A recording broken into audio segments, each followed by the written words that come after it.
turn lemons into lemonade. Oh, welcome to the Blissful Living Podcast. You are looking at crazy Rochel Marie Lawson, known as the Queen of Feeling Fabulous. My apologies for the delay in getting things started, but we're going to have a great show today. And I have Amy Ballantyne, Like Valentine. Amy Ballantyne with me today. And before we get started, as I always like to tell you all, find a place to sit, grab something to write with.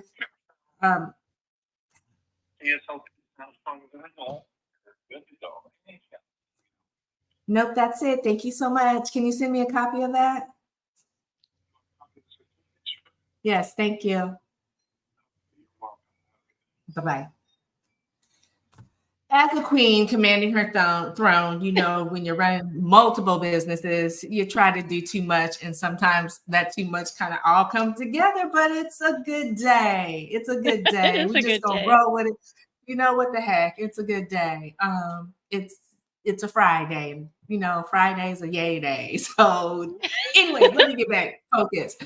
You guys watching like, what is this crazy woman doing? She usually is not like that. But okay, so you are now watching, involved, engaging in the Blissful Living Podcast. I'm Rochel Marie Lawson, known as the Queen of Feeling Fabulous. I have my fabulous guest, Amy Ballantyne, that is just being so patient and graceful, and I always appreciate patience and grace because sometimes I don't have any. I'm just keeping it real.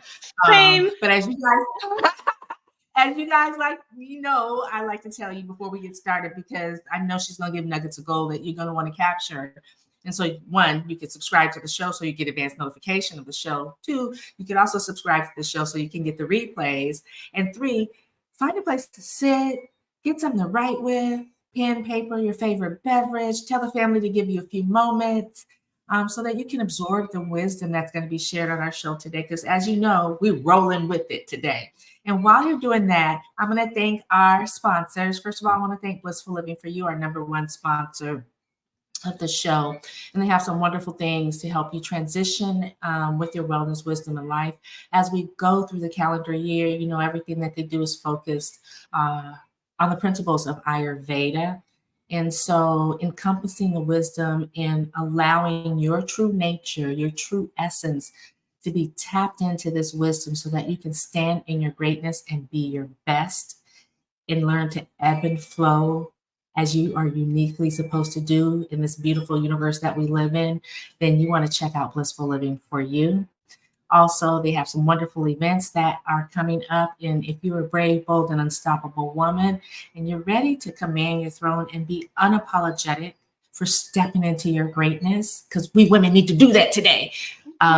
You want to check out their events and see what they have going on. So you can check them out at Blissful Living, the number 4, the letter U.com. And then I want to thank our other sponsor, the fabulous premier telecommunications installation company located in the heart of Silicon Valley, All Day Cable, Inc. It is a woman-owned, minority-owned, first woman-owned, minority-owned telecommunications installation company in the United States. They've been in business, this year will be making 34 years in business, and they focus on network distribution, installation of voice data, fiber optic cabling, wireless access points, audio, video, speakers, whatever you need, so that when you communicate with your customers, whether it's your cell phone, your computer, whatever, you're able to make that connection the first time. So their motto is they make the right connections so that you can too. They service small, mid-sized, and very large corporations, and they're known for many of their customers as being their top vendor, their number one premier vendor that gives them that service and telecom installation. So if you're looking for that, you want to check out alldaycableinc.com. Okay, so now, let me tell you about Miss Amy, because she is fabulous. So here's a little something about you. You need to know about Amy. So Amy Ballantyne is a TEDx speaker, an executive life coach, sought-after workplace trainer, best-selling author, host of the podcast Power to the People Pleasers. I love that. She co-creates transformational change with her clients, and her speaking is engaging, educational, and empowering. Now, her mission is to inspire 10,000 humans, and she didn't say men, and she didn't say women, she said humans, to embrace their worthiness and release the daily overwhelm, pressure and stress that is preventing them from living the life that they desire. And so today we're going to be talking about you are enough and speaking to yourself with kindness and compassion, because that's something we don't always do, particularly when we're in stressful situations or we're having one of those kind of shitty days. I'm just gonna call it, just call it like it is. And Let's just be sometimes real. that stuff, it sticks to your shoe. You can't get it off, no matter how hard you try. Sometimes it just sticks. So, anyways, welcome Amy to the show, and thank you for your patience and your grace. I appreciate you, girl. How are you? Thank you so much for having me and for that lovely introduction. I'm so excited for our conversation today. Oh, thank you. Well, you look lovely. You look radiant. Where are you? I Where need are you mascara. connecting? You know what? I know. I need to start. So to keep it real, and my hair is a mess. I have it pulled Oh, up, but it you looks look like I didn't awesome. comb my hair today. So it's like you can't even tell. It just looks like I didn't comb my hair today. But I started getting these tiaras during COVID, like in 2020, which was funny because I've been known as the Queen of Feeling Fabulous since 2010. These two wonderful ladies termed that title on me, and I'm wearing it proudly. But during COVID, some reason people started sending me tiaras. So I have I have all different kinds, but probably about 7 of them, and I try to rotate them. I guess as a queen, we really should be commanding our throne, and the tiara kind of just gives it that essence that, yeah, I am a queen, even though I'm in sweats today because it's a little chilly. A queen can wear sweats and still look cute and Yeah, sassy baby. and sexy, right? And command your throne. So I'm just saying. Yes. And these people watching us are probably like, girl, she crazy, but you got some nuggets of gold that we're going to give to you today. So Amy, thank you again for your grace. And I want to jump into the conversation. I want to ask you, many people don't come right out and tell you that they are struggling. And I know as a registered nurse with a background in emergency room trauma, I've dealt with a lot of people over my 33 plus year career of doing that, of being a nurse, that are struggling. And we have seen a lot of that, particularly with the advent in the middle part of COVID, where we were seeing people struggling with mental health challenges. And how often do we ask somebody how they're feeling and they say, I'm fine or I'm good, and we leave it at that, but really that person is suffering and struggling. So why is it that people cannot tell us, or they're struggling with worthiness and not feeling enough? How does this typically show up in people that you engage with, and that you have the ability to work with? For me, it's a lot of what we're saying relates to what we're thinking. So, and sometimes if you take a moment to really listen to what people are saying, they're saying things like, I'm not earning enough. I'm not doing enough. I'm not there enough for my family. I'm not present. I'm always working. So it's either I'm not something with the ending of enough, or I am always something. This big generalizations often are the window for me that there's something going on inside that person's mind around them not feeling enough, not feeling worthy.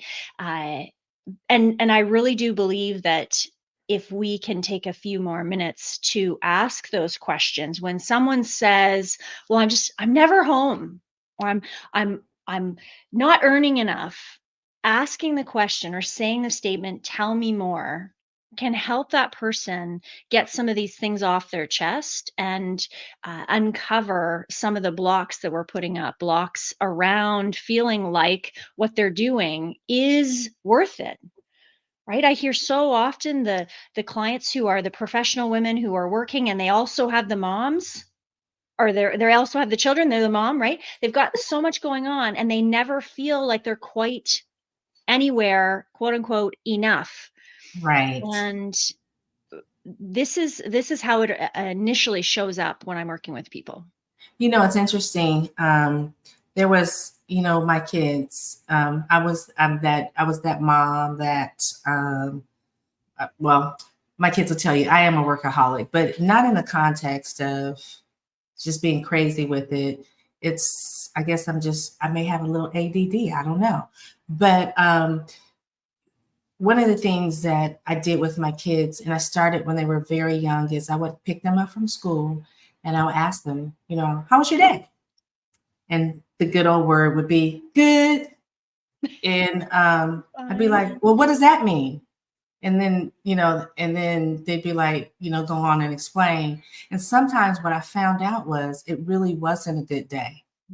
And I thought about how oftentimes, even when I was growing up and, struggling with my 17-year undiagnosed medical condition, but as a little girl, people would ask me, how are you doing? Or and I'd be like, good. And, oh, okay. To me, when someone answers in that good or fine, that's a gateway for me to dive in more, because oftentimes you'll find out that they're not good and they're not feeling fine. But because society has placed on us that if you are open with your feelings, you become vulnerable. And people don't like to be vulnerable, right? They don't like that vulnerability. But in order for someone like you and I to engage and help them so that they don't struggle with whatever it is that may lead to mental health challenges, we have to dive in a little bit deeper. And so I like how you said, what you said, because so often, and I know we all are guilty of it. My kids, I'd be working, here's a funny thing. One would be at football, one would be at dance, and I'm sitting in the car with my computer, working. And they would come back, go pick them up, and they're like, "Well, how much work did you get? Or did you get a lot of work done?" And then I'd be like, "Oh no, it was good." And then my daughter would always be like, "Well, what is?" She's What does good mean? Yeah, exactly. And then I'd be like, "Oh, bam! You guys are learning too." But it would allow me to say, you know what, I'm actually having a problem with this or whatever. And it will pull me away and allow me to close up the computer. Of course, I drove home, not with the computer open, but you know what I mean? Close it up and really focus on myself and them. And it reminded me to be present. So I like that. Now, when you are coaching someone, and they share something that might be a little bit startling or may take you back, or make you take a back step and be like, what's going on? And they're not really being kind and compassionate with themselves about whatever issue is struggling, whether they got reprimanded at work for something, or they didn't make the football team or the dance or cheerleader, or whatever it is. How do you handle that? I'm really big on asking quality questions. And, for people listening, writing some of these down might be helpful when you're interacting with the people that you love and care about. But one of my favorites is, where is this coming from? What Mm, is the ideal situation if you could change it? So getting deeper with the dialogue, I would ask them, what are they judging based on? A lot of times when we're saying things, not nice things to ourselves, beating ourselves up that, I didn't do this well, or I'm not enough in this way, there is a judgment being made on ourself. So getting more clarity on where this is coming from, where it's coming, is it from social media? We're often trying to live up to perceived expectations based on the bits and pieces we know about other people's life. So people look at others' social media profiles and assume that all is well and all is perfect, right? We know that on social media, so many people put on one front. We don't see all the rest of their life. But even before social media, we only know bits and pieces of everyone's life, but yet we make assumptions based on the bits and pieces that we know, that all is well and all is perfect and there's no problems ever, right? And we aspire to having the no problems ever, which that is perfect so life. unrealistic, Right. right? Um, so consider, what I like to say is, after we've dug into the answers on some of these questions to get an understanding, I invite people to notice the places where they are enough. where they are doing well. I think the muscle that we get to strengthen more and more every day is the muscle of personal celebration, right? When we were Mm. kids, we had people, commenting on our coloring work and saying, "Yay, you." We had people praising us when we went pee on the potty, right? Like we had more validation around us. It is our responsibility and opportunity now to be our own voice of celebration, to offset the negative talking that we sometimes fall into because of the comparison and the judgment and all of those things. So that is absolutely one of the things that I like to lean into is where are you feeling enough? Where are you doing well? Where are you moving the needle in the direction that you want to be going? And I really like to help people shift with seeing other perspectives to the problem that they feel they have. You made several really good points and nuggets of gold there. And I can't reiterate enough about the whole social media thing. People only put a snippet of their life on social media, but if you follow a certain person, it seems like their life is absolutely fabulous, right? But in reality, it's just a few seconds. And you can make yourself look to be any way you want to be on social media, even when it's not for real. So, for instance, we had some celebrities and things of that nature that, man, their social media was popping, and then they committed suicide. So what they were putting out there is incongruent to what their real life is. And so often I think the generations nowadays see that and think I'm not good enough because, I'm not at the I'm not doing basketball this game and that. anymore. Yep. I'm not good enough because I'm not at the mall getting, 5-inch red bottoms or whatever. I'm not good enough because I got a C on my math test or whatever it is. In reality, the comparison, I think as good as social media has been, I think it's become very detrimental to the mental health of, I want to say, people younger than my 100%. generation. Because my generation, look, I didn't experience the internet until 2000. I was born in the 60s. So, I had a whole runway of stuff where, you can't, what you saw was real, right? For the most Yeah. part. But since the advent of social media, a lot, and not even young people, older people compare themselves. And I'm like, you're good enough where you are. You've accomplished so much. Don't compare yourself to this, the Kim Kardashians in another world. Because in reality, they still got to eat, Yeah. pay taxes, and die just like the rest of us. And all we're seeing is snippets of them on these different aspects. But if their life was so good, why can't they keep a man? Why are they having children out of wedlock?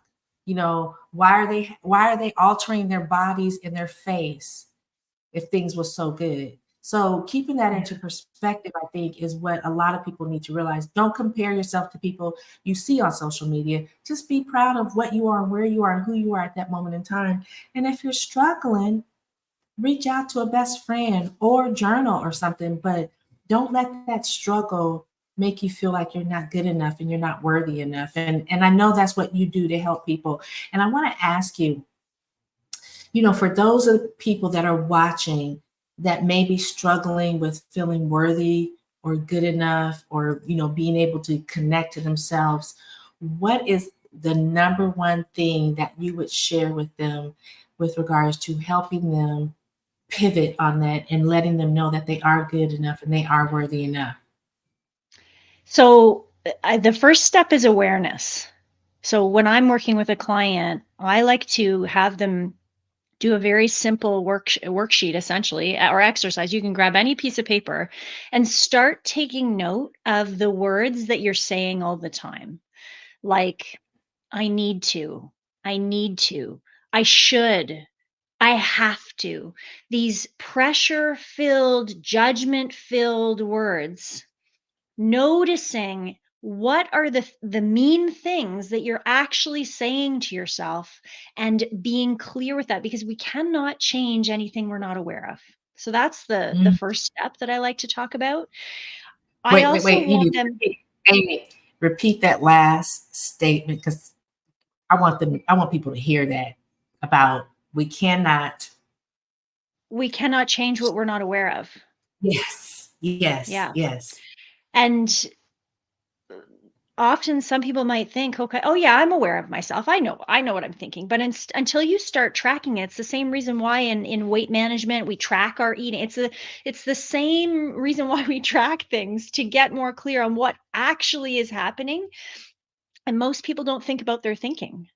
So if Mm, we can begin to become really aware of the words, and I'm going to be honest with you, one of the biggest moments of change in my own life was when a mentor said to me, and this is many years ago now, I was doing these accountability tracking sheets, and I had written the word need 12 times in one page. oh wow. And it was one of my times where I was really struggling with feeling enough and feeling like I was earning enough. I was really in not a great place. And when she pointed it out, as sometimes happens for regular humans, I got really defensive and I got upset and angry. And I was like, so I have all these reasons why I need and I need and I need and I need, right? You can see my face. I was mad. I was like, I was in it. And it turned out to be one of the biggest blessings, because her calling me out on that really opened my awareness to, what am I saying to myself? How am I treating myself? Uh, how am I feeling about some of these things? In that it doesn't change that maybe, and hear this, it doesn't change that maybe I needed the money, but when I shifted to, I choose to, or I get to do the activity, I'm taking off a lot of pressure. I'm taking off a Mm, lot of judgment, comparison. I am choosing to do the activity because it feels aligned to me. It feels good to me. All of these more positive feelings, right? And that was yeah. the biggest blessing, to begin my own personal journey of shifting my internal language, and then in turn my external language. So I'm very aware now when I say the word need, and if I use it in a sentence, I am purposefully using it. It's not on accident anymore. Whereas many people, not most, many people are using the words, I need to, I should, I have to, all of these words all day long, not realizing what they're programming into their day. You know, uh, that was amazing and had lots of nuggets of gold in it. It took me back to when I was in college, freshman in college, and I was in my 1B English class. I'm sure some people can relate. I don't even know if they still have English 1A and 1B in college anymore, but I was writing and I got my paper back. And the funny thing is, I got an A on this paper, but it had so many red marks. And still to this day, I hate red on my paper, right? But it was You got to exactly make what peace with the red. right? Well, I love wearing the color red, love red lipsticks and red shoes, just hate it on my paper. But you know what the funny thing was, it was I would use the word that a lot. So, that, and I didn't need to use that word. And until it was pointed out to me, I had no awareness of it. Mm. None. Just like what you said, I need to do this. I need to I need to finish this document before I finish for the day. I need to go pick up the kid. I need to do the laundry and have the house clean and be this phenomenal worker mom. And, and it does, it puts a lot of pressure, but because we do it subconsciously and quietly in our minds, we don't realize it until someone like, your mentor pointed out to you and you're like, you know what? And then you get defensive about it because you're like, well, wait a minute, but in What? reality, it's that red, right? But in reality, what you realize is you are doing that. And in order for you to be able to change that, you have to embrace the fact that you are doing something that needs to be changed. And I think sometimes that's hard for people because it's like if you always put your the right leg on with your pants first, that it always is, it's just natural. But when you have to switch and do the left leg first, it feels uncomfortable at first. And so you got to get comfortable with understanding that you don't need to do anything. It's what you want to do that makes everything so much more delicious. Okay. Yeah. So I love this conversation. So, when we speak to ourselves with kindness and compassion, how does that sound? Because we're talking about this and people are probably like, well, how do I even speak to myself? I love myself. Well, of course I love myself. So why would I say that? I already know I love myself, but we're so quick to speak to ourselves. You stupid idiot. Dang, you stepped your toe. God darn it. I'm so clumsy. And how do we learn to pivot on that and speak to ourselves with kindness and compassion so that we can have that in our hearts for ourselves, like we do for other people we may come across? Yeah, I think one of the big things that I talk about is choosing a better feeling thought. So it may not be, I'm trying to think of an example. Okay, so yesterday, I made a mistake. Now, it wasn't a giant mistake, but it was a mistake that I've made, in my opinion, too many times. Okay. And I got into my car after this speaking engagement.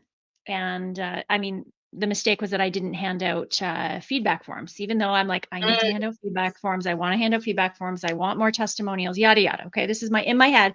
I get in the car and I went, oh shit, you're so dumb. You didn't hand out the feedback. And I went, oh, wait a second. Right? Oh, wait a Yeah. second. And then so this is the steps, my friends. It is then catching yourself on saying the thing. And then I went, well, wait, it was maybe not so smart. So I already started reframing and rephrasing. I made it not about me, the human, not about my human heart. I made it about the action that wasn't taken. So that wasn't so smart, right? I didn't call myself dumb again. So it's like stopping the behavior quickly, reframing to a more positive frame, not making it about me the second time. And then I went immediately into, okay, what can I do to solve this problem right now? And from my phone in the car, I got the link and I emailed it to the person. I was like, can you please send this out while the team is on lunch so that they have the ability to deliver feedback to me? So ideally, it would have been done in the room, but I made up for by taking quick action, by not sitting in the car and stewing on it and beating myself up and being mean to myself and staying in that spiral that we sometimes get into, right? But by then saying, okay, what now can I do differently the next time I'm in this so I don't make this mistake again, right? It's these little things that a little thing like, I don't even know, forgetting to bring your grocery bags in and then beating yourself up because you didn't bring your grocery bags into the grocery. And then, but that puts you on the track of negative thinking. And it can be something that small that starts your negative spiral of despair. And you get on that train and you can't get off of it. And you just start going round and round. So really notice the steps there. It's reframing, reshifting to a slightly more positive angle of it wasn't about me, the human Amy. It was about the action, the behavior. The behavior can be changed. What can I do right now to rectify, to fix, and use that kind of process. I like that, so often, and the grocery bag things, it's like, okay, I'm gonna take my bags in. I got some beautiful bags, and then and because they're in the trunk of my car, I get out the car, close the door, lock Do the your car, whole grocery shop. come, get in the car to have 97 plastic bags. And I'm like, God, and open up the trunk. Dang, I forgot to take my grocery bag, but it's like, oh, well, you know what? These little That's a great plastic bags response. make good, right? Oh, well, these little plastic bags make good, little trash can bags in the house, right? So like the bathrooms is like, so, or, when my kids were little, it'd be little trash can, because they had the responsibility of taking out the trash, right? So, but I like how you say, just catch yourself in the moment and shift like you did. You got in the car, and I've done that. I have done exactly what you did, and get in the car, drove off, and be like, dang, my talk was so good. It was so, but I forgot to hand out the doggone forms, or I forgot to tell them about the podcast, or I forgot to, mention the freebie that they get, or, or how to even connect with me. And, I often have done what you did, but I'm not usually I'm not that rapid sharp. So it's like, I get back to my office and it's like, okay, yeah. But it does circumvent you beating yourself up. Or simple little thing like, I'm a gym rat. I like to go to the gym, and sometimes I'm just pushed for a workout. So no matter what, I'm like, I don't care if I got 30 minutes. I'm gonna get in the gym and do this workout. Work on the abs, the booty, the legs, the arms, right? Everything. And then I'm like, well, dang, I only have 30 minutes, but I didn't get to the booty. So it's like, let me just go do one booty exercise and I'll be good. Because if I leave, then I'll be beating myself up because, for one, I didn't allow myself enough time to do my complete workout. Two, I feel like, I'm lopsided or something. I don't know, crazy. And That's three, awesome. like, you can't have a lopsided booty. No, you can't. Really shows in the little spandex leggings that we wear. I'm being funny. I have not seen anybody's booty lopsided. Well, Neither have those that have I. surgically done, well, I've seen some of those. But it's like, okay, well, you know what, Rochelle, girl, at least you got your workout in. How many people say, oh, I don't have an hour, I don't have 30, I can only do, well, I'm not going to do it, and they don't. And it's like, at least you got your workout in, you got some time in to get that cardio and just keep moving forward. So I like that. But I was a person back in the day when I was young. I'm sure you guys can tell I'm a little type A. But I was a person that sometimes would just stew over the littlest things because for me, I wanted to feel good enough and I wanted to be the best. And if I had any little error that I made, I would beat myself up because to me, I wasn't feeling the best. I may have felt like I've done the best to others, but to me, I didn't feel the best. And so this is decades of absorbing this wonderful information, and it's so wonderful to have people on like you that are experts in this, that could really help people to get through some of these challenging times. And I know we're a little bit over, but I wanted to give you a little bit more time because I want you to share another nugget of gold that you think, whatever's in your heart right now, that you want to share with the people watching us, because we got a couple of hundred, about 400 people watching us live, and then those that will see this and hear this later. What is it, a nugget of gold in your heart that you feel compelled to share with those that are looking and seeing and listening to us right now to help them through, being kind and compassionate with themselves, that more than what you've already shared? Thank you. So there are a couple of things that if you wanted to move the needle, you could take action on this today. Number one is surrounding yourself with positive messages. My favorite way to do this is to have whiteboard markers, the ones that are erasable, and actually write something nice to yourself on the mirror. Now, hear me on this. I wrote, when I was in a really dark time, I wrote, I am enough on my bathroom mirror. And yes, my family saw it. And yes, they asked me questions. And even when I suggest this to clients, they look at me like I have 3 or 4 heads because my gosh, somebody will know I'm not feeling enough. This Right. is how serious I was about shifting this belief for myself, that I was willing to put it and be vulnerable with my family, with my children, for them to see this. I put on a temporary tattoo. They have these now, temporary tattoos that said, I am enough, because I wanted to remind myself that this was a priority for me to change this thinking, because I no longer wanted to go about any more minutes of this very valuable life thinking and feeling like I was unworthy or not enough.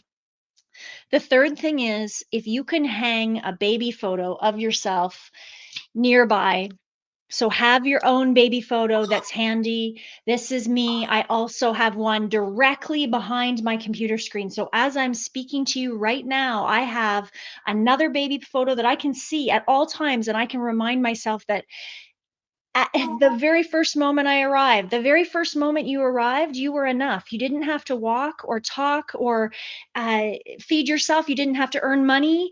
And you were enough in that moment. And you were still the same human.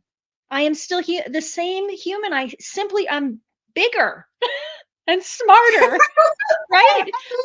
But if we Yes. can get back to remembering, right? Remembering that we are worthy and enough every single day, and using that kind of language and love for ourselves, the ability to take more positive actions in our life, the ones that we want to take each day, when we're saying those kind words to ourselves, is so much easier than when we are bombarding our brains with negativity, with, I suck, I'm fat, like these horrible words that we're saying. I want you to find that baby picture and then try to say something horrible to that perfect little sweetheart that is still inside you, right? Speak Oh, I speak that love. love that. Mhm. Oh my gosh, I love that. And your baby picture is adorable. But that's so, that really, okay, I'm give 2 more minutes and then, but that really touched my heart because that's true. We don't have any expectations of babies. If they poop all over the place and they have diarrhea and you got to change their diapers 10 times that day, you change that diaper 10 times that day. And You they're don't expect, enough. like, right. You don't say, get your stuff together, girl, and tighten up that booty so the, you know, it must be a booty day. That must be my word for the It must day. be. But you know what I'm saying? And even little children, we treat them with kindness and compassion. And we were once babies and little children.